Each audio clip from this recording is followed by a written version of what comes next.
नमस्कार दोस्तों, welcome back to my YouTube channel Ajay contents.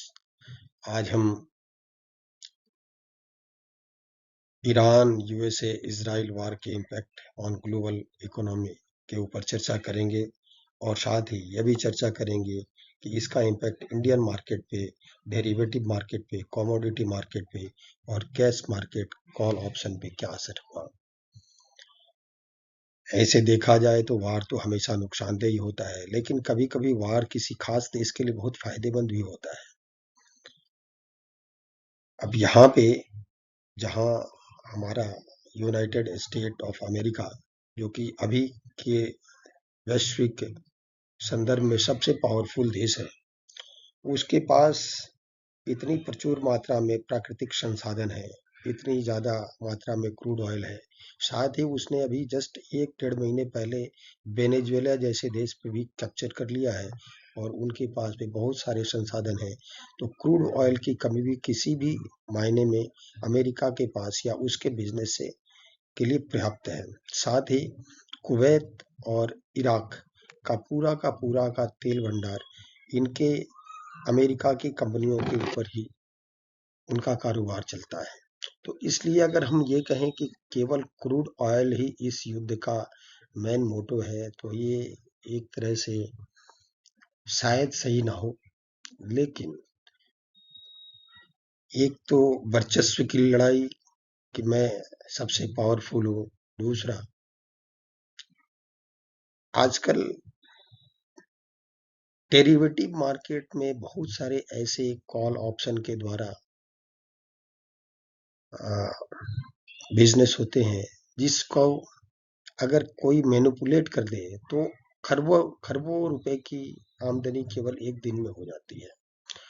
तो ऐसा तो नहीं कि ये इस चीज को मैनिपुलेट करने के लिए ही ये वार प्लान किया गया, क्योंकि अक्सर देखा गया कि कभी सीज फायर हो गया, कभी तुरंत सीज फायर खत्म हो गया, कभी बिना रीजन के कोई ऑयल रिफाइनरीज पे अटैक हो गया।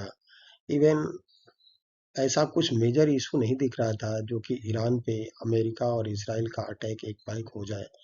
ठीक है, जब अटैक हुआ और उनके सुप्रीम लीडर को लोगों ने उनके घर पे ही मार दिया, तो नेचुरली है कि कोई भी देश या कोई भी अ, संस्था इसके लिए रिटेलिएट करेगी और नेचुरली कि इराक ने इसके लिए रिटेलिएट किया। तो उस रिटेलिएट का असर आसपास के देशों में हुआ। अमेरिका के जितने भी एयरबेस थे वहां पे अटैक हुआ, या अमेरिका से रिलेटेड जो भी कंपनियां या इजराइल से रिलेटेड जो कंपनियां थी उनके ऊपर अटैक हुआ, जो कि स्वाभाविक था। लेकिन उससे वर्ल्ड की इकोनॉमी इतनी जबरदस्त प्रभावित हुई।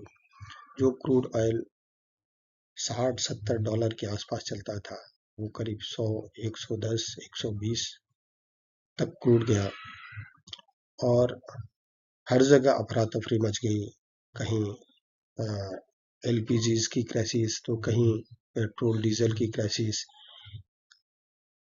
सारे काम लोग छोड़ के केवल ईरान, इजराइल, यूएसए की युद्ध के इम्पैक्ट में क्या होगा इसके लिए ही लोग सशंकित थे। और बहुत सारा कुछ ऐसा कुछ हुआ जो देख के अलग ही चीज महसूस होती है। आज देखिए,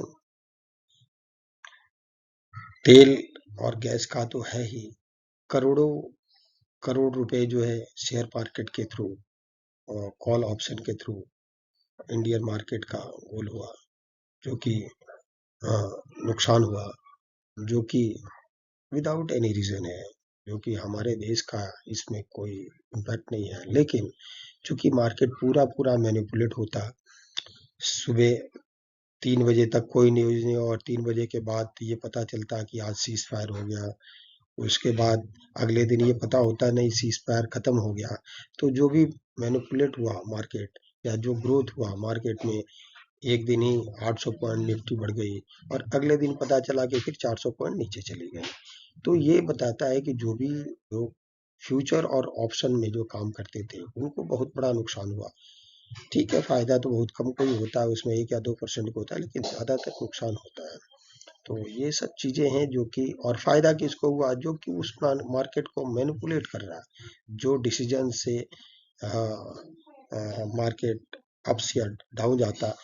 ऐसा देखा गया कि बहुत सारे लोग बहुत सारे लंबे लंबे ऑर्डर्स उसमें लगाए और उनको घंटों, एक दिन के अंदर ही खरबों रुपए का फायदा हुआ। और ज्यादातर ये देखा गया कि ये अमेरिका से रिलेटेड जो भी लॉबी है उसको फायदा हुआ।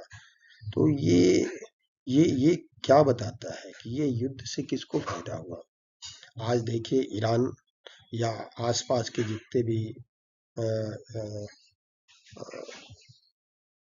गल्फ कंट्रीज हैं, उनमें करीब करीब सब में कुछ ना कुछ नुकसान हुआ, चाहे वो अमेरिकी एयरबेस को तबाह करने के चलते हुआ, या ईरान के रिटेलिएशन के चलते हुआ, या इसराइल के बम्बार्डिंग के चलते हुआ। लेकिन अल्टीमेटली नुकसान जन और धन दोनों का नुकसान north east Arabian countries, gulf countries में हुआ। शायद अमेरिका के एक भी 2-4-10 लोग ज्यादा से ज्यादा मरे हों, लेकिन मेजर मेजर नुकसान या जो ज्यादा से ज्यादा जनहानि हुई वो ईरान या वहाँ आसपास के रिलेटेड देशों में हुई। तो ये कुल मिला के अगर हम ये कहें कि ये केवल या वार का इम्पैक्ट, तो ये कुछ और ही दिखता है। ऐसे तो सीज फायर हो गया है, और आज 9 तारीख है, 10 तारीख को पाकिस्तान की अध्यक्षता में ईरान यूएसए के बीच की सीज फायर होने वाला है। लेकिन अभी इसमें इजराइल का अलग ही रुख दिख रहा। 8 तारीख को 3 बजे, 3:30 बजे, 8 तारीख को सुबह सुबह ये डिसीजन हो गया कि सीज फायर होगा। लेकिन फिर देखा गया कि 3-3:30 बजे फिर से रिटेलिएशन बमबार्डिंग चालू हो गई। तो ये सब चीजें जो हैं, और इसके साथ ही मार्केट में बहुत सारा कुछ फर्क पड़ा।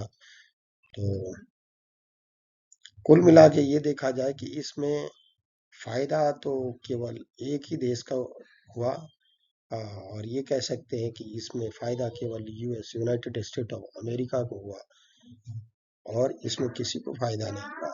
कहने को तो कोई कह दे चाइना को हो गया, कोई कहे रसिया को होगा, लेकिन जो मार्केट मैनिपुलेशन से, जो शेयर मार्केट, वर्ल्ड के शेयर मार्केट सब जगह डिसीजन से मार्केट टर्नओवर हो जाता था, और जो इस चीज को जान के पहले से, जिसने एक दिन पहले वो सौदे लगाए, उसको बहुत फायदा हुआ। और ये ज्यादातर देखा गया कि अमेरिका या उनसे रिलेटेड जो लॉबी थी उनको हुआ।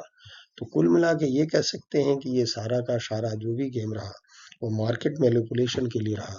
और इसमें देखिए वॉर होने के टाइम में अक्सर ऐसा होता है कि गोल्ड बढ़ता है, लेकिन इस वॉर में हमने देखा कि गोल्ड गिरा। हमने देखा सिल्वर एक बार 4.5 लाख रुपए के आसपास गया, उसके बाद सिल्वर गिर के 2.5 लाख, एक दिन 2 लाख के आसपास भी हो गया। तो ये बताता है कि मार्केट टोटल मैनिपुलेट हो रहा है, और ये मैनिपुलेशन का मेन पर्पस है। और ये वार, और इस वार को प्लान कर, ऑलरेडी वेल प्लान करके ये वार रचा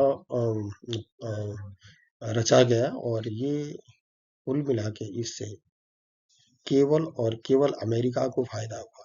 आप न्यूज चैनल प्रोपोगेंडा करते रहते हैं कि अमेरिका हार गया, ईरान जीत गया, लेकिन एक चीज बताइए, बिना रीजन के किसी भी कंट्री के सुप्रीमोस टॉप लीडर्स की पूरी लॉबी को खत्म कर देना, उस कंट्री के जितने भी इंफ्रास्ट्रक्चर्स हैं, पुल हो गए, बांध हो गए, इलेक्ट्रिक जनरेशन सेंटर हो गए, फैक्ट्रीज हो गए, सबको करीब करीब तबाह कर देना। और आ, आ, कुल मिला के ये देखा जाए तो आज के डेट में ईरान की इकोनॉमी और ईरान का जो लॉस है वो सालों लग जाएंगे, सालों क्या दशकों लगेंगे। 40-50 साल पीछे चले गए, जन हानि तो जो हुई उसको तो कोई वापस कर नहीं सकता, लेकिन जो फाइनेंशियली लॉस हुए, जो इंफ्रास्ट्रक्चर को लॉस हुआ, वो भरपाई करने में भी काफी दिन लगेंगे। ठीक है, स्ट्रीट ऑफ हॉर्मोज ईरान के कब्जे में आ गया, या उस पे जो प्रतिबंध लगे थे वो शायद इसके बाद खत्म हो जाए। लेकिन फिर भी जो मैनिपुलेट शेयर मार्केट मैनिपुलेशन से जो फायदा किसी एक खास कंट्री को हुआ, वो शायद ही किसी और को होगा। मतलब थोड़े से बम्बार्डिंग और देखिए आज का युद्ध तो ऐसा है कि जो एरोप्लेन से सारे अटैक होते हैं, ड्रोन्स के थ्रू अटैक होते हैं, कोई थल सेना गई नहीं आपस में, कहीं पे थल सेना पहले की लूट होती थी कि कहीं पे कोई कंट्री किसी देश पे आधिपत्य जमा ले और उसके प्रॉपर्टीज और ये कैप्चर करते थे। लेकिन आज के डेट में अलग है, आज के डेट में सब इंटरनेट के थ्रू हो जाता है। शेयर मार्केट मैनिपुलेशन में कोई भी आर्मी थल सेना की जरूरत नहीं पड़ती है। ये के सब एक छोटे से बूम र्यूमर और एक छोटे से वार के चलते ये सारा मैनिपुलेशन हो जाता है। तो ये सब देखते हुए ये जरूरी है कि सही तरीके से काम हो और शांति जरूरी है। और इन्हीं शब्दों के साथ